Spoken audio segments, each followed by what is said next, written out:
All right, we're getting started. That's it, man. All right. I like this show. You know why, Dennis? Why? Because this one is improvised. Yeah, we had to set up a remote studio in like 10 minutes. Yeah. No, but you know what's funny is John comes to me and says, "Hey, dude, Landon just sent me a message. You need to interview me." And I was like, what? So yeah, we thought we were going to interview Landon, but instead we have a very, very special guest. John is here with us. He made his way from Fort Worth, Texas. Yep. And John, can you tell our audience a little bit about what you do, who you are, and why you're here? Mainly what I do is Ponzi schemes. Okay. Is that like, so we're going to learn MLMs about MLMs. Right. Okay. We're going to learn how not to get screwed today. Right. No, yeah, I actually, this just kind of worked out. I just drove down here, got here early from Fort Worth, came here to stay with Landon for a few days, see some of my students here in Houston. And Landon couldn't make the podcast, and he said, "You should interview me." Yeah. So this worked out great. So my name is John Jackson. I'm from Fort Worth, and I'm known as, some people call me the king of lease options. I've trained a number of national educators on lease options, and what I'm specifically known for is Texas lease options.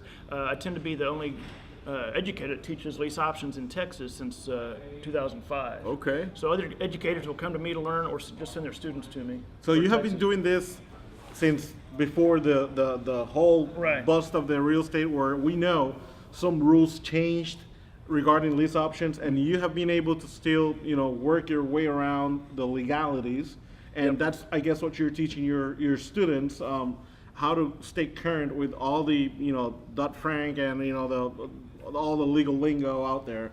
So can you tell us a little bit about that process? Yeah, so I started leasing to buy in 2003, and we do some wholesaling, but we really focus on lease options, which are nice houses, nice areas. So we typically work with $200,000 and up houses. So these are nice nice houses. Matter of fact, we just got one under contract. One of my students just got one under contract for I think it's almost $400,000 up in the Frisco area. Okay. Yeah. So that's the kind of house we work with. It's more pretty house business. The pretty house business. Pretty houses. Yep. And so that's what we try to focus on, really.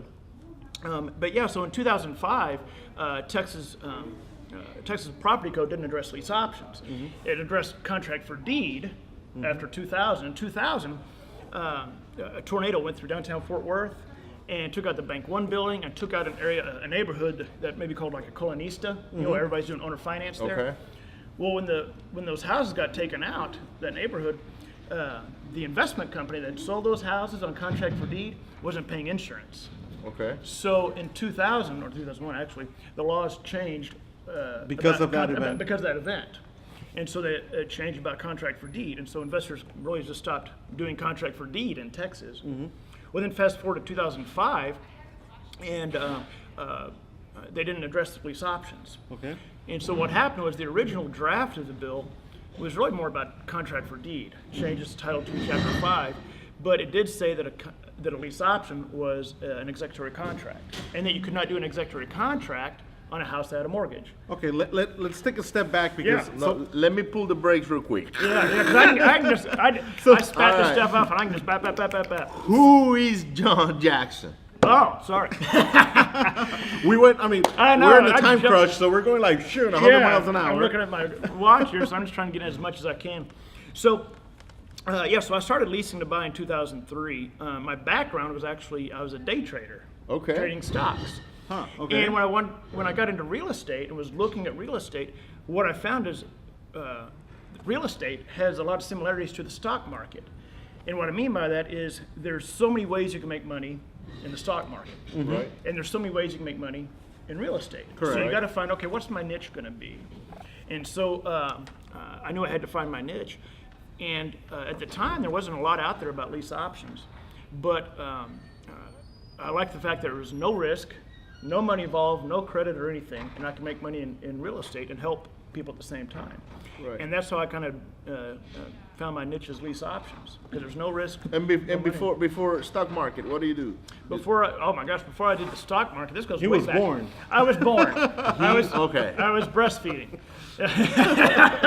Actually, man, way back, I actually fixed camcorders for a living. Okay. For Tandy Corporation. Wow. Tandy, Wow. I remember Tandy, man. Yeah. If you had a Tandy, I mean, shit. You went to Radio Shack to buy a Tandy, and then it was a computer and they changed the name to something with the C, like compact.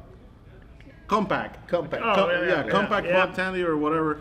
But With the okay, computers, so yeah. you were in the tech business. I was in guess. the years ago. I fixed camcorders for Radio Shack.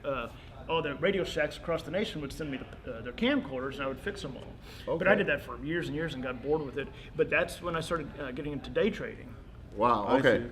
So that's how you navigate, through. Yeah, You so- know, life takes you. How long were you in day weird- trading for, or in the stock market? About maybe 2.5 years. What happened was I was working at Radio Shack at the time, or Tandy Corporation, and my wife, I still remember her walking into the living room, and she said she had a stick. It was a pregnancy test. Okay. And she said, "I'm pregnant." So of course my first question was, "Well, who's the father?" And then the next question was, "Really, you peed on a stick?" Yeah. But anyway, so I knew the mature thing to do was to quit my job. Right. So I actually quit my job. Very mature, and yeah. raised my daughter. when It's she like, was okay, baby. this is the time to go take a risk. This is time to take a risk. So I became a day trader. Wow. And raised my daughter. Yeah. Now, did you have any capital when you started, or you were just day trading with whatever leftovers you know you what? had? Yeah, you know what? When I was day trading, when I started off, I had I don't remember. It was about 25 grand. Okay. That I was trading with. Yeah, So of you course- were good at saving money of back course- then. Well, I sold my stock Okay. from Radio Shack. Thank God. Oh, wow, yeah. Yeah.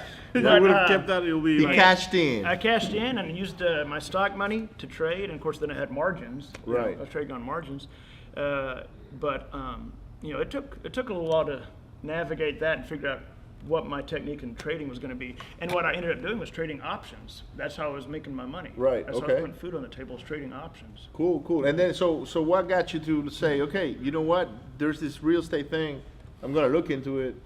Yeah, well, I'd been wanting to get into real estate for a while and had been researching a little bit and kind of seeing, should I get a rental property? And at the time, a friend of mine had a couple of rental properties, and this is years ago, he was making like $150 a month. Yeah, I thought, okay, that's- that it's that cash doesn't- flow after yeah, paying I'm like- mortgage and all I'm that. like, well, that doesn't seem like a lot of money to Right. risk, So, I had wanted to get in real estate, and I just started researching different avenues and trying to say, okay, which avenue do I not want to do? Right. And decided I didn't want to do buy a house, go get a loan, fix it up, rent it out, and have to Didn't fix wanna the be a toilet. landlord. I didn't want to be a landlord. Yeah. Okay. Yeah. So what was your first real estate deal? It was a driving for dollar house. Really? It was. Take notes, people, because some people are like, oh, I need to Yeah. spend a lot of money. You can start like driving for dollars, which is very You know what? easy. You know what I tell my students is, whenever you're in a funk, like things aren't happening as quickly as you want, you're just kind of in that funk, you're not getting the leads or whatever. The best thing you can do is go drive for dollars. It kind of gets you in that mindset of you're playing the game. Right. Does that make sense? Yeah. And you're Yeah. going out and you're seeing houses, and it gets your spirits back up. Yeah. So sometimes I'll just go drive for dollars. Listen to podcasts and y'all's podcasts, of course. Absolutely, man. You gotta go. RenovatingRiches.com. That's it.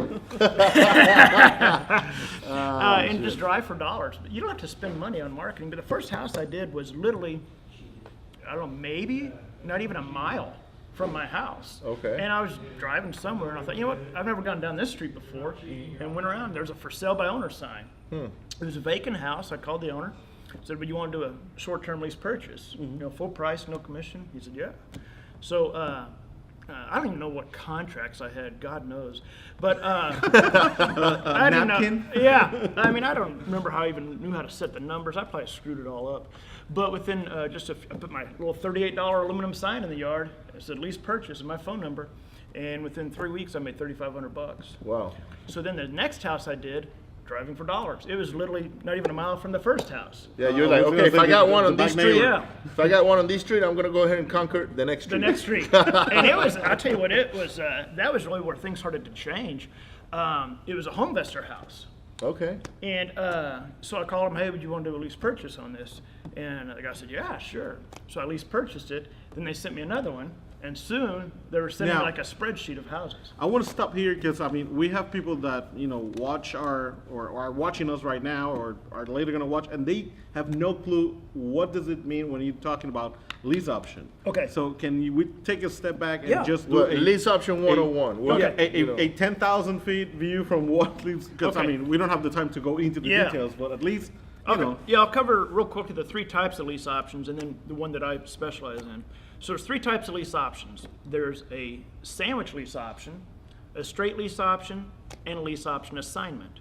A sandwich lease option is where you sign a contract with the seller, you negotiate, you get a lower price, a low monthly payment, then you lease option it to the end buyer for a higher price and a higher monthly payment. So you're making that cash flow. You're sandwiched between the buyer and the seller. Right. Okay. You cannot do those in Texas.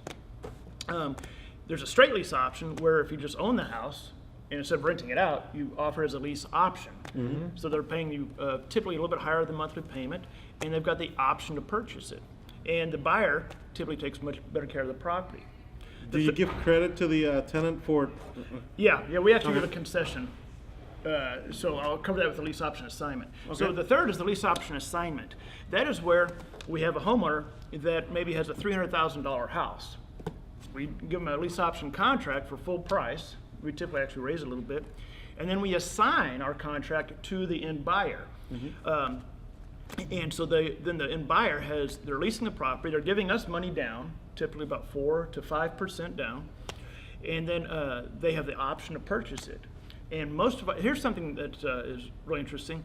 Our success rate of getting people financed is about as close to 100% as you can get. Okay. Which is unheard of in the lease option business. Because during the time period they're occupying the property, you help them fix their credit, and and the get their financing. finances together, so you can almost guarantee that they're going to be able to purchase the property at the end of the lease. Yeah, unless pretty something cool. catastrophic happens, which in the world of lease options, the typical success rate is closer to like 20%.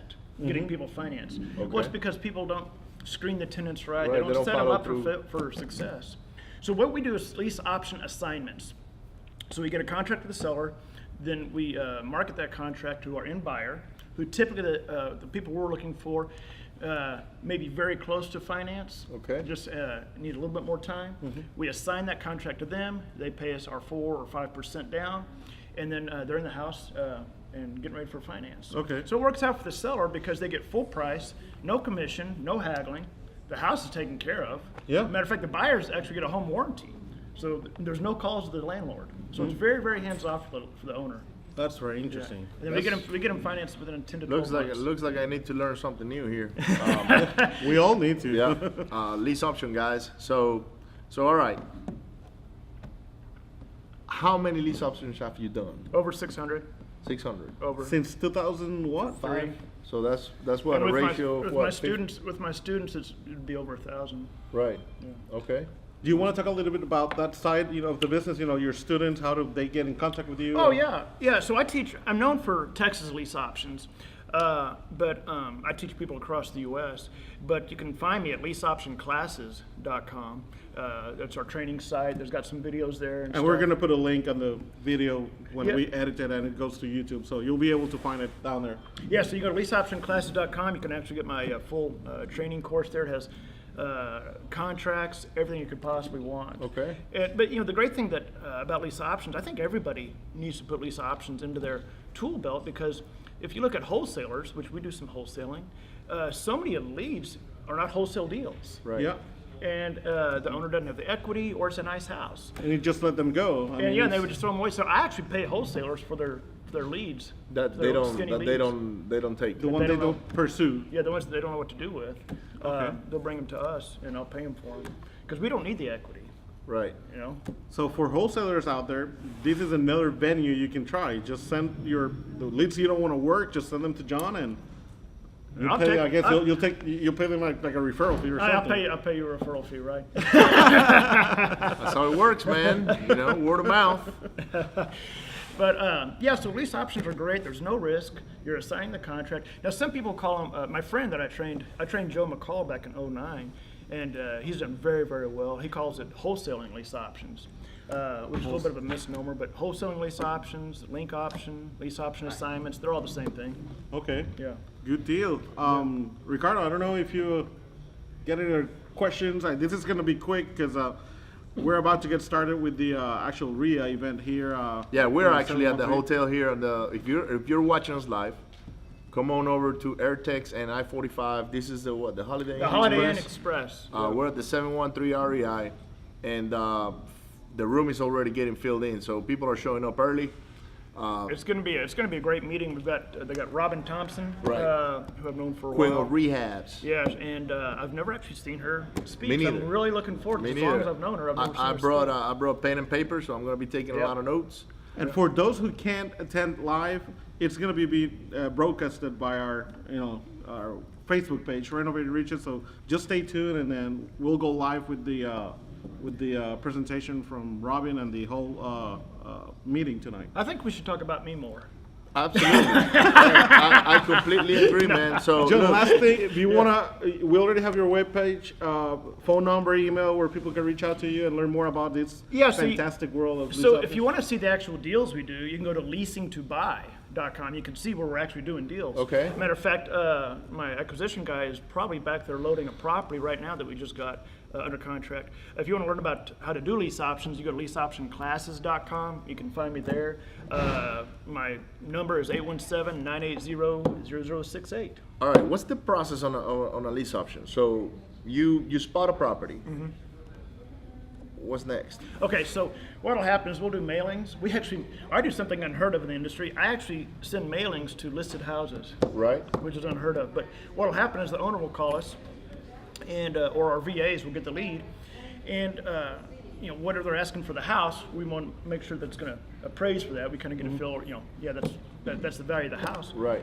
I send a seller price sheet to the owner. Here's the numbers, bap, bap, bap, bap, bap. Here's what you're going to net.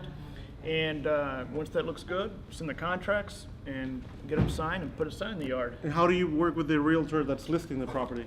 Yeah, if the house is actually listed, I tell the owner, first of all, say you want to let your agent know that you're looking to offer as a lease purchase. Right. I tell them do not cancel the listing unless you just despise the agent. Right. I'm not going to get in the middle of that. But I say do not cancel the listing because you want to have every avenue possible to market your house. And then as far as how the agent gets paid, that's totally between the owner and the agent. Okay. Yeah. So you stay out of their way. Okay. Now, if an agent brings me a lead, then I'll pay them. I'll pay them a full month payment. Okay, like Yeah. if they rented the property. Yeah, like if they said, "Hey, I got this house I can't move. Can you help me?" And if I turn that deal, I'll give them a full month's payment. And what would an average, spread would be on a lease option? So we make between 4 to 5%, depending on the price of the house. So with the houses we work with, typically we do minimum $8,500. So on average, it's closer to about 12 grand. So you'll go 4 to 5% based on the price of the property, and then every month you'll make it spread in between. No, so that's a sandwich lease option. Okay. So you can't do those in Texas. So All with right. a lease option assignment, once I assign it to the end buyer, I'm done. Now I'm still working with them to help them get financed. But as far as the transaction, now the buyer's making the payments each month to the homeowner. Gotcha. So normally the homeowner's cash flowing. Matter of fact, the house we just locked up yesterday, they're going to be cash flowing about $700 a month. Wow, that's good. And where can you do sandwich lease options? Anywhere but Texas. Anywhere but Texas. Yeah. All Okay. 49 states remaining? And I don't recommend to people starting off to get into a sandwich lease option, even if they're not in Texas. Why is that? Just like a sub 2, there's inherent risk. Okay. Like if you don't know what you're doing, before Texas changed their laws, I did 2 sandwich lease options. Didn't really know exactly what I was doing. The first deal, I only lost $1,300. The second sandwich lease option is after I got to $10,000 in the hole, I stopped counting. It was just a mess because I didn't know what I was doing. Right. Okay. So there's inherent risk there, yeah. So But a you're- sandwich lease option is where there's 3 paydays: the down payment, the spread, and then the equity at the end. That's why I asked, because I like those. Yeah. Well, but you got experience, yeah. You can't do those in Texas, and if you want to talk about Texas law, we could do that. But you cannot do a sandwich lease option in Texas because the seller has to have what's called fee simple title. Okay. I didn't say free, I said fee. Fee, yeah. And I can't tell you how many attorneys I've had to explain the difference between fee simple title and a mortgage. The title has nothing to do with the mortgage. So most of the houses we do have a mortgage on them. Fee simple title is how we hold title in the state of Texas. Well, in Texas, to do a lease option, hey Ray, you've got to have fee simple title. You want to come say hi? You got Ray Sasser in the house. And so what that means is, it's how we hold title in the state of Texas. Well, in a sandwich lease option, okay, I'm in the middle. Okay. So when I go to turn that lease option, I'm the seller in that contract, in the BC part. Yeah. I don't have fee simple title. The owner does. Gotcha. So if you're the owner. So it's like you're selling something that you don't even. Yeah, so you can't I do mean, it. you don't have. There's no. Yeah, Nothing. you don't have title. So you can't do a sandwich lease option in Texas. But you can do straight lease options or lease option assignments. Cool, man. So let's recap on how do we get in contact with you. You said, what's your website for Yeah, education? for training, it's leaseoptionclasses.com. If you want to see actual deals that we're doing, you can go to leasingtobuy.com just to see actual deals that we're doing. You'll see nice houses on there. And we've got them in Houston. We had, just did one in Conroe. Okay. So we've got them all over. Cool. Yeah. Well, right. we're gonna probably be signing up on that pretty soon. So, All right, so yeah, we gotta we're call good to this go. off because This was a quick web. This was podcast. This was totally off the cuff and spontaneous. improvised. Yeah. But Total this will be on improv. iTunes, YouTube, Stitcher, everywhere. You can find us on Facebook. Don't forget to hit like, share, and subscribe.